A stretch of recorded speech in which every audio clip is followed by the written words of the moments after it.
Meus irmãos, a paz do Senhor. Bom dia. Glória a Deus. Um alerta para cumprir o chamado de Deus. É a nossa lição hoje, meditando no profeta Jonas. Os irmãos estão bem? Pastor Albert, obrigado pelo convite para dar essa aula e fazer parte desse corpo seleto de professores que tem abençoado a nossa catedral. Mas, pensando bem, pastor Albert, eu acho que eu não vou dar aula hoje. Tá? Eu tenho meus motivos, não vou explicar para vocês, mas eu creio que estou me retirando agora do púlpito. Fiquem com Deus e tenham todos um bom domingo. Já pensou se eu fizesse isso mesmo? Vocês já ficaram perplexos. O Albert, acho que o coração disparou um pouco. Mas foi exatamente isso o que Jonas fez com Deus. Ele disse não ao chamado de Deus. Nós vamos estudar sobre um profeta que nos traz lições preciosas, que ousou dizer não para Deus. Que quando deveria estar num lugar, teve coragem de desobedecer a Deus e foi para outro. Um homem que fugiu do seu chamado e teve a ousadia de dar uma negativa ao chamado de Deus. Os nossos textos de referência estão no capítulo 1.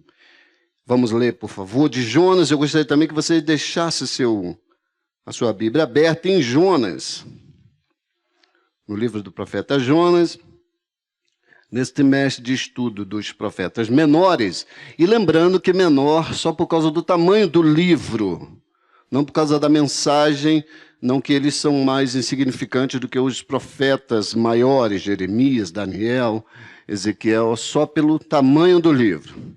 Contudo, ainda que sejam chamados profetas menores, tem grandes mensagens para nós.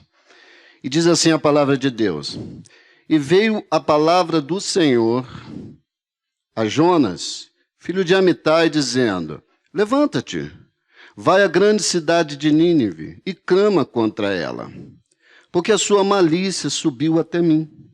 E Jonas se levantou para fugir de diante da face do Senhor para Tarsis. E descendo a Jope, achou um navio que ia para Tarsis. Pagou, pois, a sua passagem e desceu para dentro dele, para ir com eles para Tarsis, de diante da face do Senhor. Então lhe disseram: Declara-nos tu, agora, por que razão nos sobreveio este mal? Que ocupação é a tua? E de onde vens? Qual é a tua terra? E de que povo és? Vamos, introdutoriamente, pode projetar o meu primeiro slide, por favor, conhecer o cenário da mensagem do profeta Jonas. Quem é esse profeta? Quem foi Jonas? Primeiro, irmãos, é bom termos a certeza de que é uma pessoa histórica. Jonas existiu. Porque esse livro é muito criticado porque as pessoas pensam logo na baleia. É impossível uma baleia engolir um homem. Aí ficam debatendo sobre se era uma baleia, uma cachalote ou um grande peixe. Não, é impossível ele ter existido. E não é uma personagem fictícia. Ele é real. Ele é contemporâneo de Amós, certo? E ele, no Antigo Testamento, ele aparece novamente. Eu gostaria de convidar os irmãos a abrir o segundo livro dos Reis, capítulo 14, versículo 25. Ele é citado aí de novo, no segundo livro dos Reis, capítulo 14, versículo 25. Lembrando que aqui, no segundo livro de Reis, nós já estamos na divisão dos reinos. Existe aqui o reino do norte e o reino do sul. O reino do norte, cuja capital era Samaria, e o reino do sul, cuja capital era Judá, onde ficava Jerusalém. A capital era Jerusalém e era chamado reino de Judá. E nós estamos aqui numa quadrícula da história do povo de Deus, no reinado de Jeroboão II, que foi o rei que mais tempo reinou no Reino do Norte, por 41 anos. Leia comigo, por favor, segundo o livro dos Reis, capítulo 14, do versículo 23 ao 25, diz assim: No 15º ano de Amazias, filho de Joás, rei de Judá, começou a reinar em Samaria. Veja aí que os reinos estão divididos. Samaria é o reino do norte. Jeroboão, esse é o Jeroboão II, filho de Joás, rei de Israel, e reinou 41 anos. Fez o que era mal perante o Senhor, jamais se apartou de nenhum dos pecados de Jeroboão. Aí está falando seu pai, filho de Nebate, que fez pecar a Israel. Restabeleceu ele os limites de Israel, desde a entrada de Ramate até o mar da planície, segundo a palavra do Senhor, Deus de Israel, a qual falara por intermédio de seu servo Jonas, profeta, o qual era de Gat-Efer. Volte o nosso slide, por favor. Então, aí ele é citado aqui, ele profetizou que o Reino do Norte ia se expandiu, era um profeta, lá está bem claro. E essa cidade dele era Gat-Hefer, uma pequena cidade da Galileia, que ficava mais ou menos a 9 quilômetros de Nazaré. O seu nome no hebraico é Yohan, que traduzido quer dizer pomba. E aí talvez faça uma referência a quando a gente lembra de pombo-correio, aquele animal que voa depressa para levar uma mensagem. Mas é paradoxal o nome dele significar pomba, porque ele não tem a brandura, a calma, a doçura de uma pomba, que é um dos símbolos do Espírito Santo.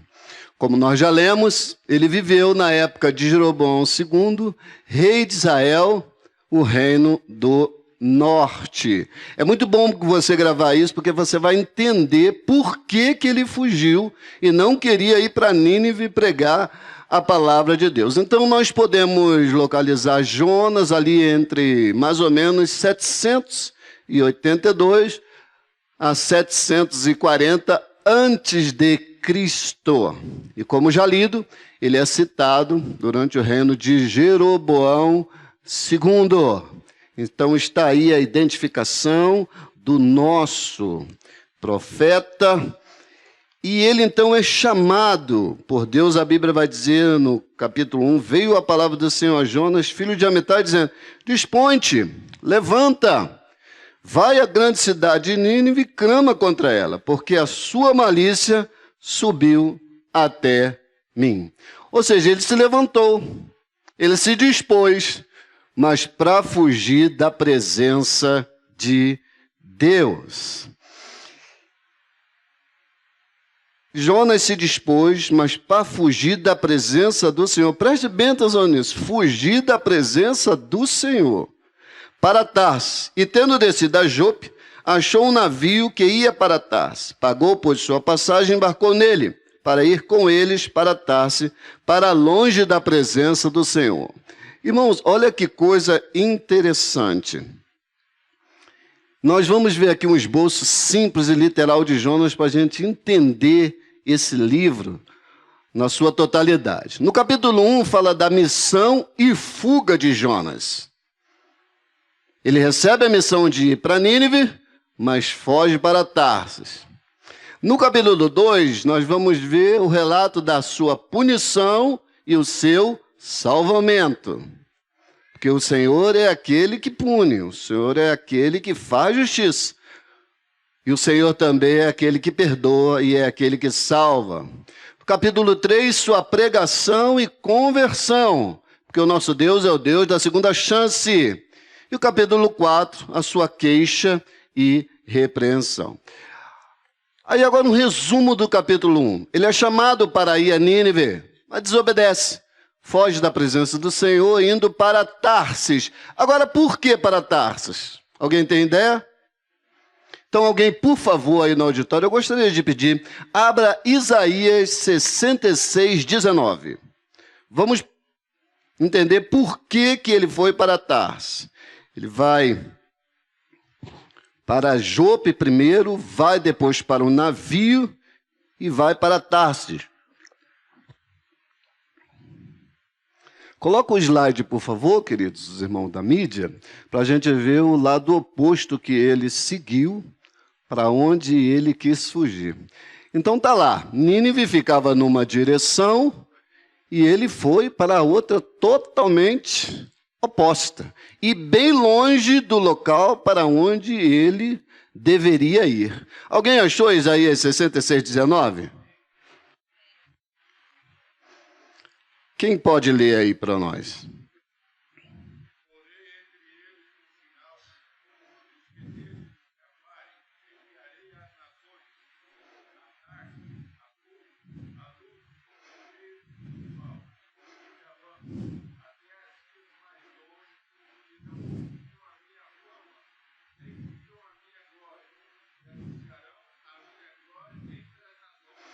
Perceberam aí por que ele foi para Tarsis?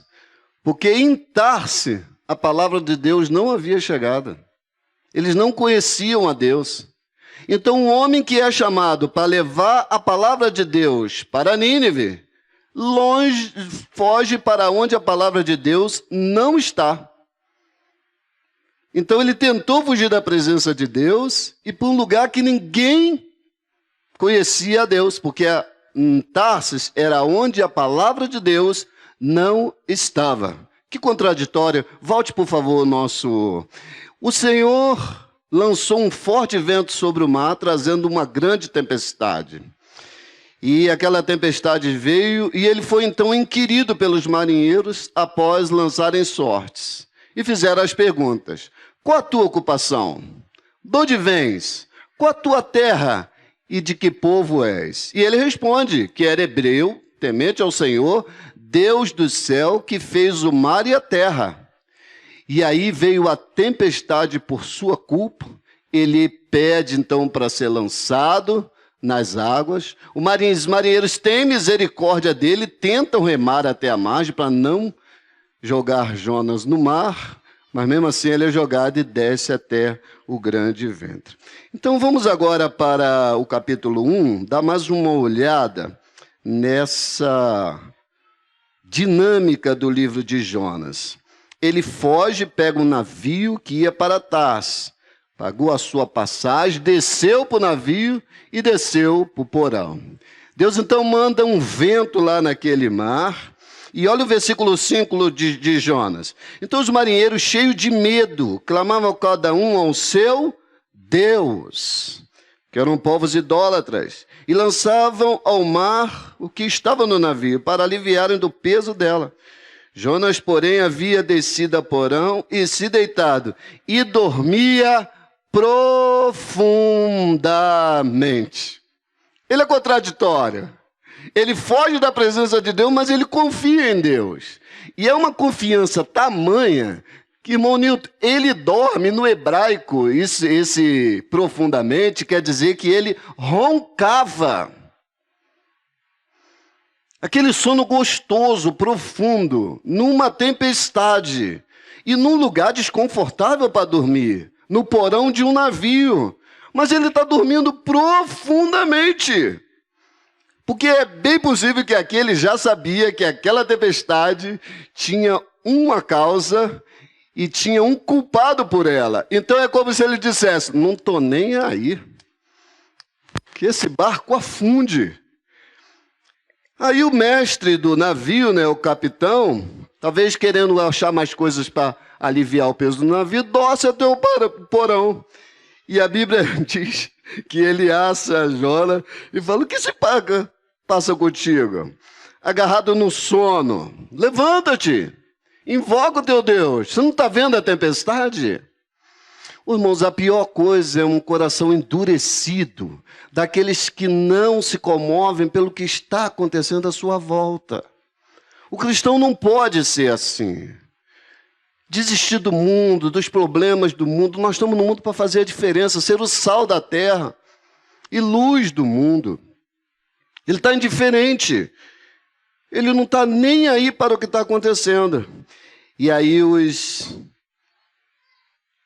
tripulantes do navio dizem uns aos outros, versículo 7, vinde e lancemos sortes, para que saibamos por causa de quem nos sobreveio este mal. Então nós temos um profeta, eu não sei vocês, irmãos, meu amigo pastor Herbert, eu lendo Jonas, eu dei algumas risadas, mas não de forma jocosa, zombeteira, ou desqualificando a seriedade do livro. Mas eu fiquei rindo com Jonas, porque veja bem como ele é corajoso e contraditório. Deus diz para ele, vá para Nínive. E no capítulo 4, versículo 1, a Bíblia diz que ele tem um diálogo com Deus. Então, nas minhas meditações, eu acho que ele falou assim, eu, para Nínive, vou não. Estou fora, Deus. Eu, e pregar a palavra naquela cidade, vou embora. E ele corre para a direção oposta. E vai para o navio, e entra no navio, Deus manda uma tempestade. E ele está tão indiferente ao chamado de Deus que ele dorme profundamente. E aí os homens clamando a Deus começam a procurar ali quem é o culpado por aquilo. A Bíblia diz que eles vão lançar sorte. Eu não sei se você já viu aquela brincadeira que a gente pega uma garrafa vazia e as pessoas enrodam e roda a garrafa e vê em quem vai parar. Vamos supor que fosse isso aqui. Vamos lançar sorte aqui, ver quem é o culpado. Os irmãos, vocês acham que ia cair em quem? E adivinha quem caiu? Jonas. Tendo identificado o culpado, os homens então perguntaram, quem é você? Qual é a tua ocupação? De onde vens? Qual é a terra, a tua terra? E ele responde, eu sou hebreu, temam o Senhor dos céus, que fez o mar e a terra. Mas reparar aqui que ele não diz que é profeta? Ele diz o povo que ele diz que é crente no Senhor Deus do céu e da terra, mas ele não diz que é profeta. Ele não responde qual é a tua ocupação. Porque senão os homens iam saber, mas você é profeta e está fugindo do Deus que te comissionou? Mas sabendo que ele era o culpado, então os homens ficaram possuídos de temor. Falaram, que é isso que fizeste? E os homens queriam que ele se identificasse e voltasse a juízo. O que você está fazendo? E veio um grande temor. E a Bíblia diz que os homens, então, falam, o que faremos para que nos acalme essa tempestade? Porque a tempestade ia ficando maior, irmãos. E a Bíblia diz que ele falou, tomai-me e lançai-me ao mar, e o mar se aquietará.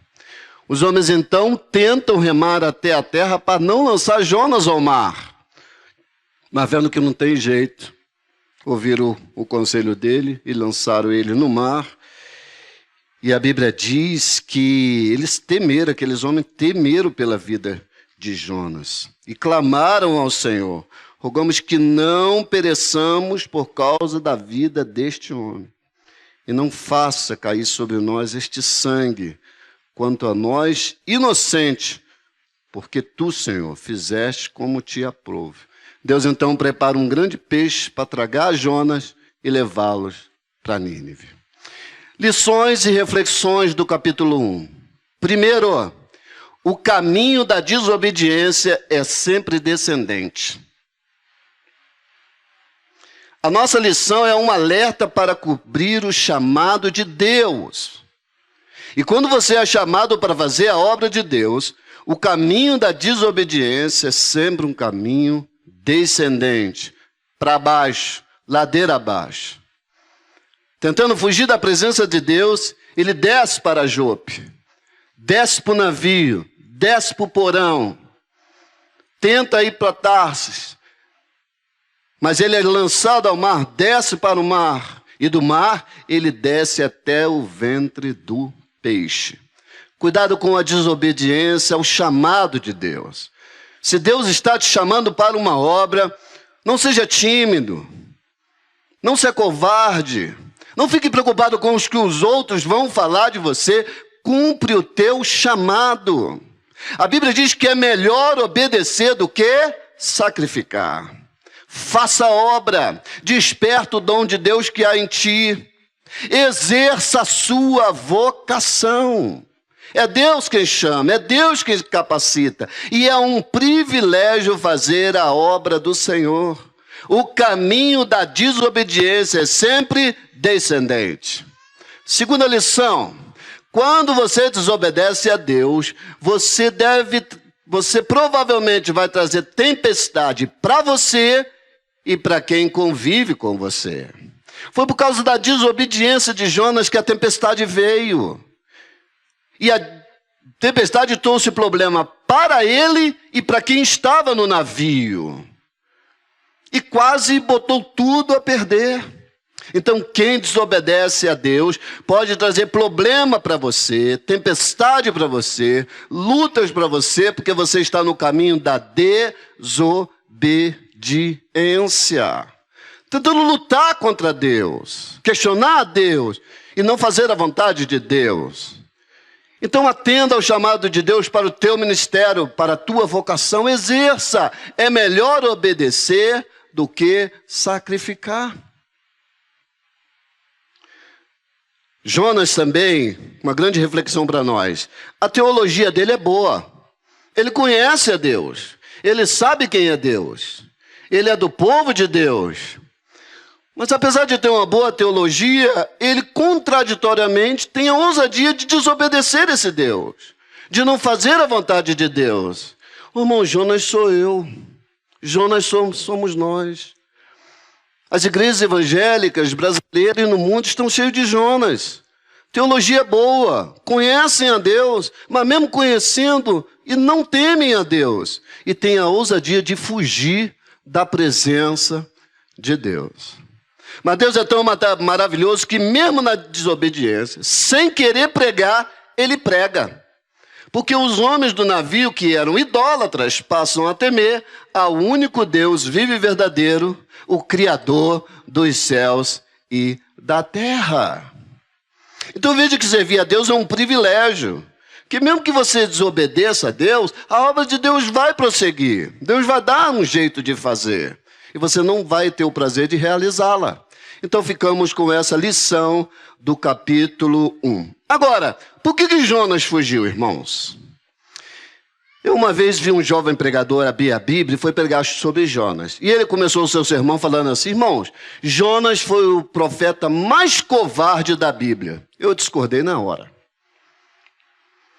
Ele era um homem corajoso, ele pediu: me lança ao mar. Ele era um homem que estava tranquilo no meio da tempestade. Então por que ele fugiu? Para a gente entender isso, coloca o próximo slide, por favor, queridos da mídia, e vamos entender por que ele fugiu. Jonas não queria a conversão de Nínive. Quem fundou Nínive? Ela tem um nome hebraico chamado Nieve, tradução do assírio. Ninua é a transliteração do antigo sumério Ishtar, que vai dar origem ao nome de uma deusa síria, que era a rainha dos céus. Em Jeremias tem uma profecia contra Judá, porque o povo de Deus estava adorando essa deusa, a rainha dos céus. Era a deusa da guerra e do amor. Amor aí entenda-se por sexo. Seu fundador foi Nimrod, que era um caçador de homens, um escravista, dominador do mundo, e ele queria dominar o mundo subjugando os outros. Era um protótipo, né? Era um ensaio de Hitler e outros dominadores que tentam dominar os homens. Nínive era uma cidade extremamente violenta, sanguinária, e eles faziam deboche dos seus prisioneiros de guerra. Nós vamos ver aqui, irmãos, aí são figuras que a arqueologia achou durante o reino de Senaqueribe, que foi um rei assírio. E aí é um soldado assírio decapitando um prisioneiro de guerra. Eles venciam a guerra, eles invadiam as cidades inimigas, adversárias, e o povo já dominado, rendido, eles humilhavam decapitando. Mas não faziam só isso. Eles eram um dos povos mais violentos e cruéis da humanidade. E a fama vem de diversos textos e gravuras preservadas, como esta, mostrando soldados de Laquis, que era uma cidade vizinha de Jerusalém, sendo esfolados pelas tropas de Senaqueribe entre 701 a.C. Ô, irmãos, eu não quero aqui ser tão dramático e mexer com a sensibilidade de alguns, mas nós precisamos aprofundar aqui o quanto que os assírios eram cruéis. Você entendeu aí? Eles pegavam os prisioneiros de guerra, amarravam eles e esfolavam. Você sabe o que é esfolar? Lembrando, é arrancar a pele. Isso deve doer demais, irmão. Fazia um corte assim no braço, ó, pegava assim com a mão um aparelho e arrancava a pele. O caboclo vivo. Eles eram crudelíssimos. Naum, capítulo 3, versículo 1, chama a cidade de Nínive de cidade sanguinária. Era um povo cruel. Eles faziam mais. Quando eles conquistavam os povos, eles arrancavam a cabeça desses soldados. É a guerra psicológica, né? Para fazer medo às outras nações que eles queriam conquistar. Era um reino assírio que estava conquistando o mundo, e a capital era Nínive. E eles decapitavam essas pessoas, os soldados inimigos, os homens, e botavam na entrada das cidades, que muitas vezes eles já iam conquistar. E eles faziam mais, irmãos. Eles pegavam os inimigos, os homens, os soldados assírios, deitavam eles no chão. Alguns dizem que cravavam a mão deles com cravo no chão e arrancavam as línguas. Tu já pensou nisso? Que gente cruel, que gente bruta, violenta, agressiva, gente ruim. E parece que nós estamos vivendo o dia de Nínive. Eu não sei se vocês viram, poucas vezes que eu estou vendo nos noticiários, não para fugir da realidade, um jovem que uma senhora, uma viúva de 62 anos em São Paulo, acolheu esse jovem, botou ele para morar atrás da casa de fundo, deu todo o apoio para esse jovem, inclusive no problema da sua sexualidade. Sabe o que esse rapaz fez com essa moça? Matou essa moça, enterrou o corpo dela no quintal. Preso, o repórter perguntou: você sente algum remorso? Não. Você sente alguma coisa? Não. Por que você fez isso? Foi um lazer. Foi muito divertido. Irmão, gente cruel, sem sentimento insensível, crudelíssimos. Gente ruim. Volte, por favor, ao slide. Vamos ver um relato aqui de um texto, de um excelente artigo de Tortura, Sujeição e Flagelo dos Relevos Assírios, de Cátia Maria Poser e Leandro Barbosa, são teólogos e historiadores da Universidade Luterana Brasileira. Eu cortei as suas gargantas como a de cordeiro, cortei suas vidas preciosas como se corta uma corda. Assim como muitas águas de uma tempestade, eu fiz o conteúdo das suas gargantas e entranhas correrem por sobre toda a terra. Empinei meus corcéis, aproveitando para atrelá-los e mergulhá-los nas correntes de seu sangue, como em um rio. As rodas do meu carro de guerra que derruba os perversos foram salpicadas de sangue e imundície. Com os corpos dos guerreiros eu enchi a planície como a erva, cortei seus falos e espalhei as suas partes íntimas, como as sementes de pepino. O povo era ruim, irmão. Jonas não queria a salvação desse povo.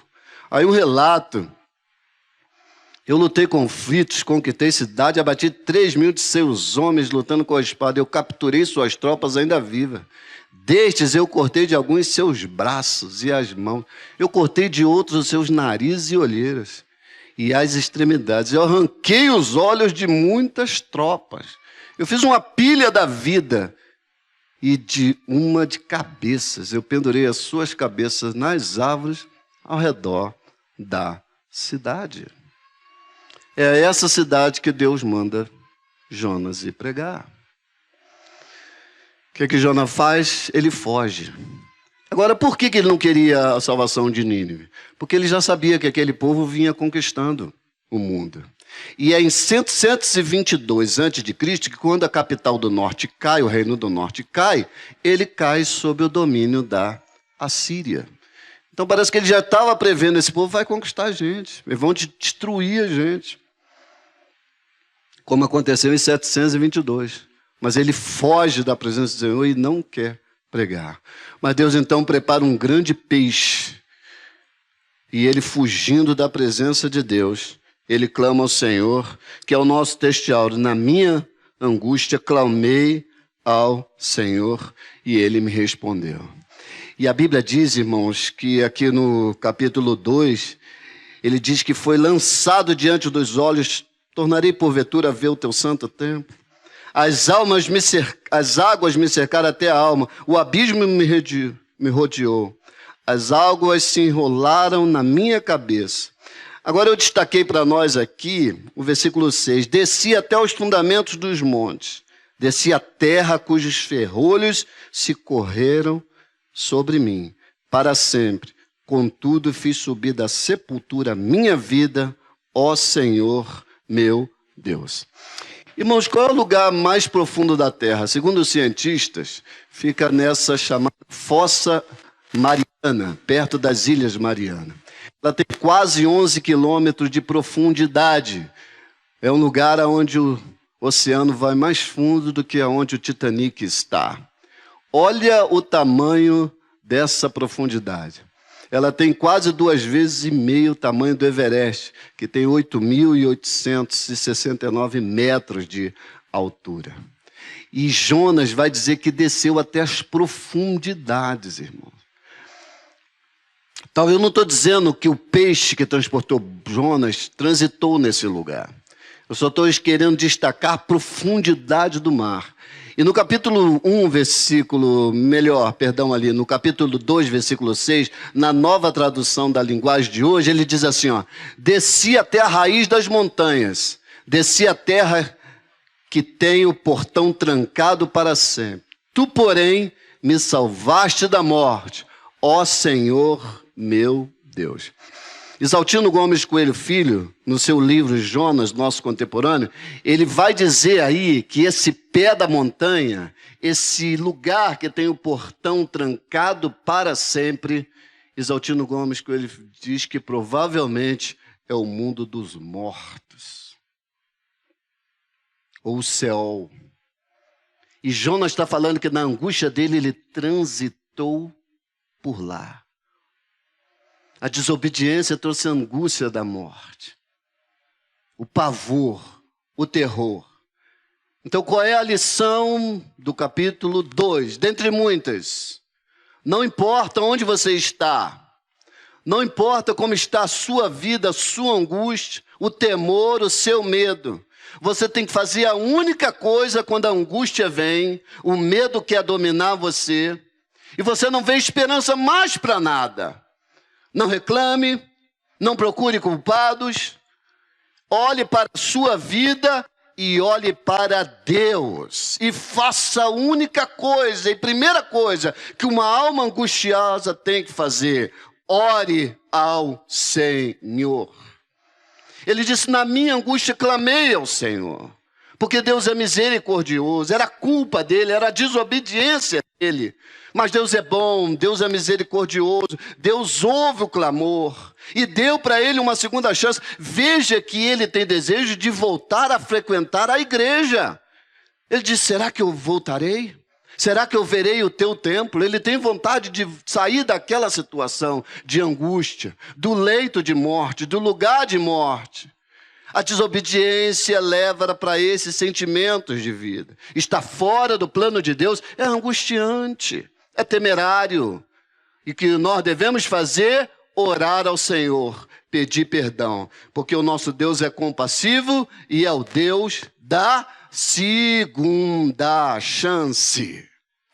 Irmãos, estudar Jonas é maravilhoso.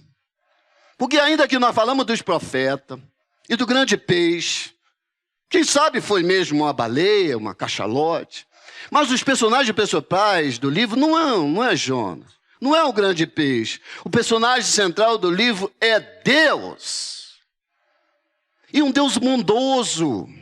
e um Deus misericordioso, e um Deus compassivo, e um Deus longânimo, tardio em irar-se, que ouve oração, que dá uma segunda chance, que quer que nós apenas obedeçamos a Ele, para que possamos achar o propósito da nossa vida e sermos felizes. Felicidade é servir a Deus, irmãos.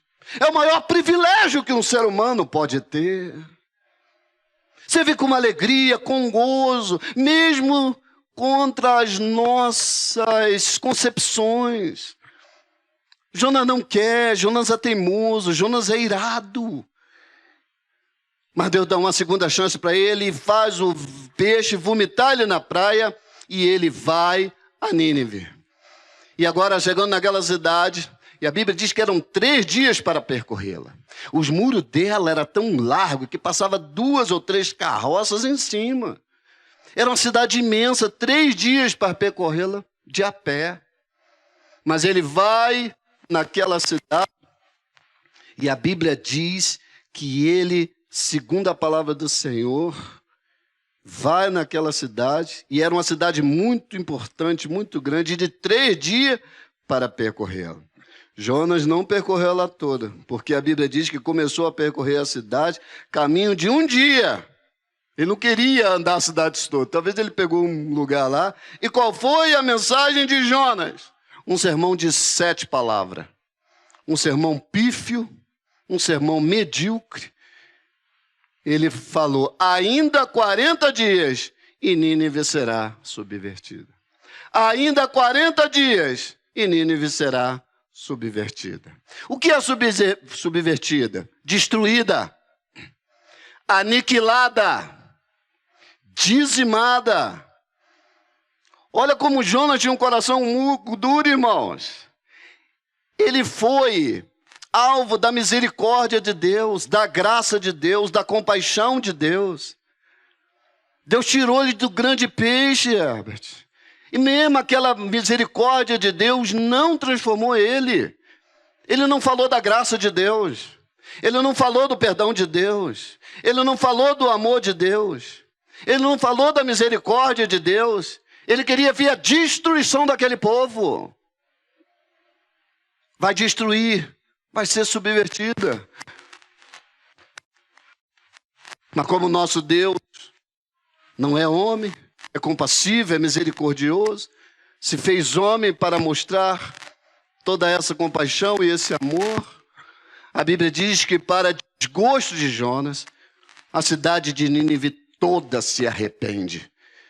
O rei levantou do seu trono, tirou as suas vestes, cobriu-se de pano de saco e assentou-se sobre a cinza. Sabe o que é isso? Atitude de humilhação. É o versículo 6 do capítulo 3. Proclamou, mandou proclamar e divulgar em Nínive que para todos tinham que se humilhar, clamar fortemente a Deus. Quem sabe se voltará a Deus e se arrependerá, se apartará do furor da sua ira, de sorte que não pereçamos. E a Bíblia diz que Deus viu o que fizeram, e como se converteram do seu mau caminho, e Deus se arrependeu do mal que tinha dito, e lhes faria, e não os fez. Lição do capítulo 3, dentre várias. Irmãos, não é porque você odeia alguém que o seu Deus vai odiar, não. Eu lembro uma vez que no local de trabalho, bem novo eu ainda era, e a gente já fazia culto no local de trabalho. E tinha um rapaz lá, que ele era muito debochado, incrédulo até, e debochava da gente, estigmatizava a gente. Quando a gente saía do culto e passava perto do posto de trabalho dele, ele levantava revistas imorais, pornográficas, e falava, aqui é a minha Bíblia, irmãozinho, pastorzinho Davi. Aqui é a minha Bíblia, de longe assim. Falei, mas rapaz, mas que cabra ruim, que cabra debochado. E eu quero confessar para os irmãos agora, doutor Omar, eu fiz algumas orações de crente que parece que às vezes é mais cruel do que os ímpios. Eu olhava assim para ele, Jesus, mata esse homem. Que caba ruim. Jesus, bota esse homem no leito. Já viu esses pregadores que pregam assim? Eu já vi aqui umas cenas de alguns apóstolos que estão pregando, pastores. Você está duvidando do meu chamado? Se eu for de Deus, você vai ver. Deus vai te botar no leito, Deus vai te matar. Sabe o que aconteceu, irmãos? Saí daquele local de trabalho e foi transferido. E algumas vezes eu orei por aquele rapaz. Passou-se os anos, eu fui chamado para pregar numa igreja evangélica, na Assembleia de Deus. Ela dizendo, a igreja Assembleia de Deus. Quando eu estou chegando, botei meu paletó, minha Bíblia, que eu estou entrando na igreja. Quem era o diácono que estava na porta, me esperando? A paz do Senhor, pastor Davi. Eu olhei, você não. Jesus não te salvou, não. Ô, irmãos, não é porque você odeia alguém que Deus vai odiar, não. O amor de que lá, eu sinto a presença de Deus. Ô, irmão, nós estamos em maus lençóis com esse Deus, se não for a graça e o amor dele. O que Jesus falou? Ame seu inimigo. Ore pelos que te perseguem. Bendiga aquele que está maldizendo você. As armas da nossa milícia não são carnais, mas poderosas em Deus para destruição de fortaleza. E outra, Jonas era cruel. Ele queria a destruição de Nínive. Mas Deus perdoa. Deus é longânimo, Deus é compassivo. Não tente entender o amor de Deus, irmãos. Deus quer salvar o traficante. Deus quer salvar a prostituta. Deus quer salvar aquela pessoa no trabalho que te persegue, que te odeia. Não odeie ela. A Bíblia diz que se o teu inimigo tiver fome, dá-lhe de comer. Se tiver sede, dá-lhe de beber. Porque fazendo isso, você vai amontoar brasa sobre a cabeça dele. O que é isso? Ele te trata mal, você trata ele bem. Ele vai ficar confuso. Como diz os jovens, né? Bolado com aquilo ali. E esse amor, essa compaixão, essa graça vai pregar Cristo. Vai revelar Deus. E aquela pessoa pode vir a se converter. Outra coisa, Jonas era ultranacionalista. Ou ultradenominacional. Tem gente que acha que é assembleiano que Deus não vai salvar o batista, o presbiteriano, ou vice-versa, o batista acha que o presbiteriano não vai para o céu. O irmão, que essas barreiras caiam, que impere sobre nós, acima de sermos brasileiros, assembleanos, o amor de Deus, a graça de Deus, a compaixão de Deus, que quer salvar a todos com o seu grande amor, a sua grande graça. E Deus então salva o povo de Nínive, e ele se arrepende. O próximo slide, por favor. Bendito seja o nome do Senhor, gracioso e misericordioso. Isso é o que aconteceu? Por causa da salvação de Nínive, ele se desgostou. Olha o capítulo 4 comigo. Com isso desgostou-se Jonas extremamente e ficou irado. E orou ao Senhor e disse: Ah, Senhor, não foi isso que eu disse estando ainda na minha terra? Por isso me adiantei fugindo para Tarsis, pois eu sabias que tu és um Deus clemente, misericordioso, tardio em irás e grande em benignidade, e que te arrependes do mal. Ele conhecia Deus. E precisamos conhecer a Deus. É como se ele dialogasse com Deus. Eu sabia. O Senhor é um Deus bom. O Senhor tem um coração mole, bondoso, misericordioso. Você vai salvar esse povo. E eu não quero não, Deus. Eu quero que o Senhor mate ele. Quero que o Senhor destrua ele. Deus vai trabalhando com Jonas e deixando ele dialogar. E Jonas é interessante, porque qualquer pregador, ao pregar, ele quer salvar almas, mudar vidas.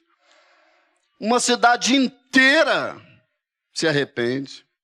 volta-se para Deus e ele se desgosta com isso. Ele fica triste com isso, ao ponto de orar e pedir a morte. E ele não queria mais viver. É o que ele diz aqui no capítulo 4. Ah, Senhor, tira minha vida, porque é melhor morrer do que viver. É gente tão ruim, irmãos, que não se alegra com a alegria do outro, com a salvação do outro, com o sucesso do outro. É gente irada, é gente invejosa, é gente que não é compassível. E aí ele sai da cidade e vai para um monte, né? E ali fez uma enramada, talvez uma cabana. E olha comigo então o capítulo 4, versículo 6, por favor. Então fez o Senhor Deus nascer uma planta que subiu por cima de Jonas, para que fizesse sombra sobre a sua cabeça, a fim de o livrar do seu desconforto. O sol estava batendo forte. Jonas, pois, se alegrou em extremo por causa da planta. Mas no dia seguinte Deus mandou um verme, matou aquela planta e ele secou. E Jonas, vendo isso, desfalecia, sol na cabeça, atormentado, não tinha protetor solar, não tinha guarda-sol. Olha o que ele pede: eu quero morrer. Ele quer morrer porque Deus salvou o povo. Ele quer morrer porque Deus agora mata aquela planta que alguns dizem que talvez fosse uma grande aboboreira. Ele fica irado porque Deus é misericordioso. Aí Deus vai dar uma lição para ele. Então perguntou Deus: é razoável essa tua ira? É razoável essa tua cólera? Aí ele fala: é razoável até a morte. E tornou o Senhor: tens compaixão da planta que não te custou trabalho, o qual fizeste crescer, que numa noite nasceu e numa noite pereceu. Não hei eu de ter compaixão da grande cidade de Nínive, em que há mais de 120 mil pessoas, que não sabe discernir entre a mão direita e a mão esquerda, e também muitos animais. O livro termina com essa interrogação. Veja como o coração de Jonas era duro. E veja que Jonas não está em nós, não está dentro das igrejas. Que Deus tenha misericórdia de nós ao estudarmos esse grande livro. Jonas tem mais compaixão, sente mais pena de uma planta do que de milhares e milhares de pessoas. Os irmãos, tem uma reflexão muito forte para nós. Do que você gosta? O que você ama de verdade? Existe um adágio popular que diz assim: quanto mais conheço as pessoas, mais gosto do meu cachorro.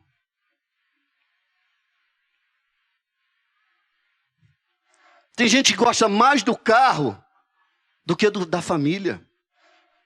Eu ouvi um relato de um homem e uma mulher que eram pobres, Deus os abençoou, eles prosperaram e compraram um carro do ano novo. Tinha um filho pequeno, todo criança, todo menino, é Peralta. E um dia o carro na garagem,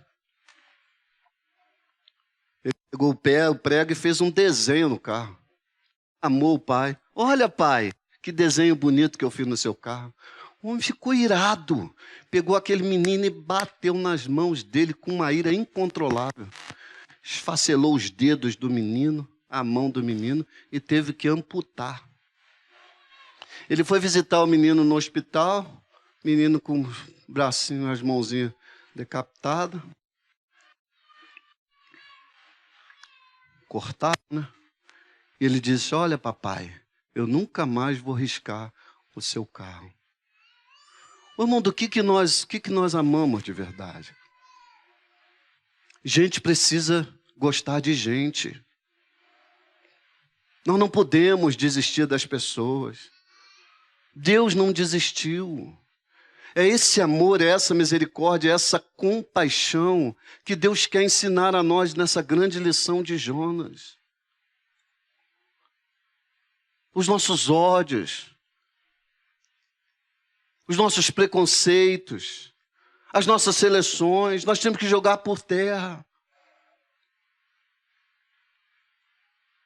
Ele teve mais pena de uma planta do que de pessoas. O que é mais importante para você? A sua casa, o seu carro, o seu ministério, a sua riqueza, a sua empresa. O que tem mais valia é gente, são pessoas, com seus erros, com suas falhas, com suas idiosincrasias. Lidar com gente é difícil mesmo, mas nós não podemos desistir, porque Deus não desiste. Deus é longânimo, perdoador, compassivo. E qual é uma das grandes lições de Jonas? Uma das grandes, dentre tantas que nós já vimos nessa grande lição, um alerta para cumprir o chamado de Deus, é essa. Nós somos capazes de amar os nossos inimigos, irmãos?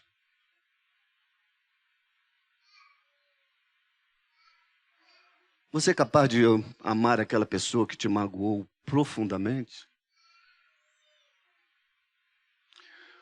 Você é capaz de liberar perdão hoje, aqui e agora? Você é capaz de amar aquela pessoa que tanto te fez mal? Talvez difamou você, ofendeu você, magoou você. Deus quer usar você com alento. Deus quer usar você para mostrar esse amor que a gente não entende. Os profetas menores são nosso contemporâneo e tem muito para nos ajudar. Qual é a qualidade do nosso cristianismo? Por favor, abram a Bíblia de vocês em Mateus, capítulo 6, no sermão. A gente chama Sermão do Monte. Veja que é um tipo de sermão que é pouco pregado, né? Tenho visto alguns sermões dentro da igreja falando assim: Deus vai te abençoar tanto, que quando Deus te exaltar, esse pessoal que está aí contigo não vai nem mais poder andar com você. Ô, irmãos, isso é um sermão de orgulho.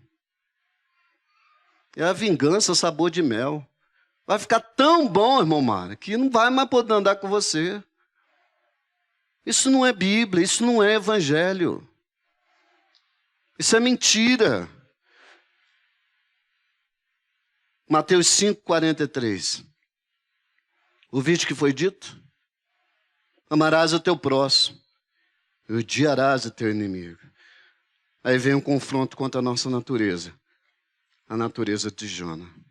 Eu, porém, vos digo, amai os vossos inimigos e orai pelo que vos persegue. Ora aqui, por favor, por favor. Quando a gente lê isso, a gente quer conjecturar. Tá, mas eu vou amar, mas não vou andar com ele. Eu vou amar, mas não quero ele perto de mim. A gente tenta dar um jeitinho nisso aqui, né? Não dê jeitinho não, ame, irmão. Faça isso que Jesus estava falando. Ama o vosso inimigo. Orai pelos que vos perseguem, para que vos torneis filho do vosso Pai Celeste, porque Ele fez nascer o seu sol sobre maus e bons, e via chuva sobre justos e injustos. Porque se amardes o que vos amam, que recompensa tendes? Não faz os publicanos também o mesmo? E se saudardes somente os vossos irmãos, que fazes demais? Não faz os gentios também o mesmo? Portanto, sede vós perfeitos, como é perfeito o vosso Pai Celeste. Que o Senhor nos ajude, irmãos,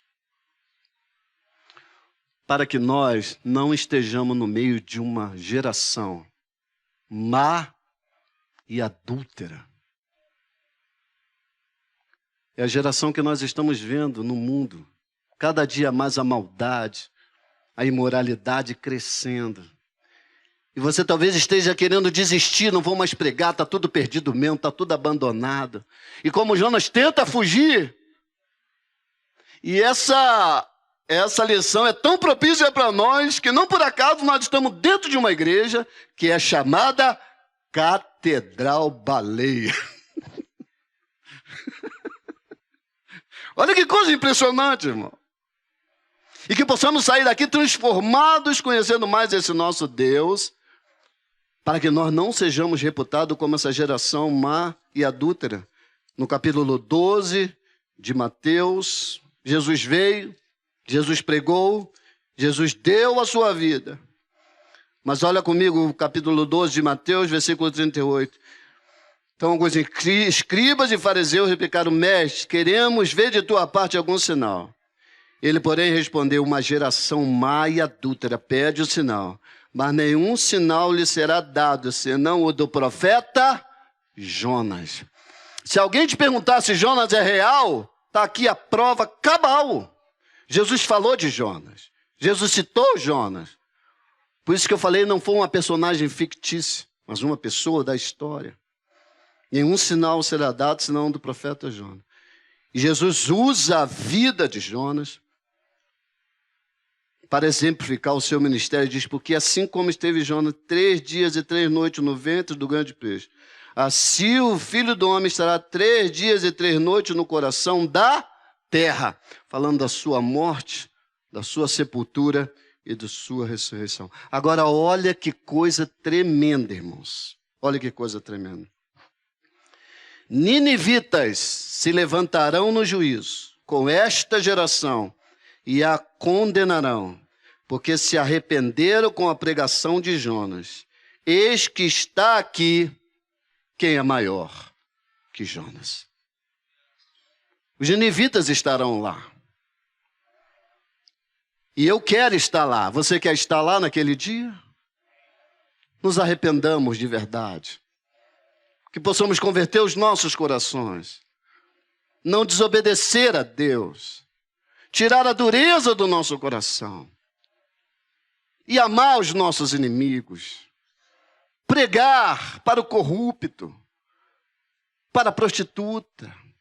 Para o assassino. Para o pedófilo. Deus quer salvar essas pessoas que muita gente nós queremos odiar.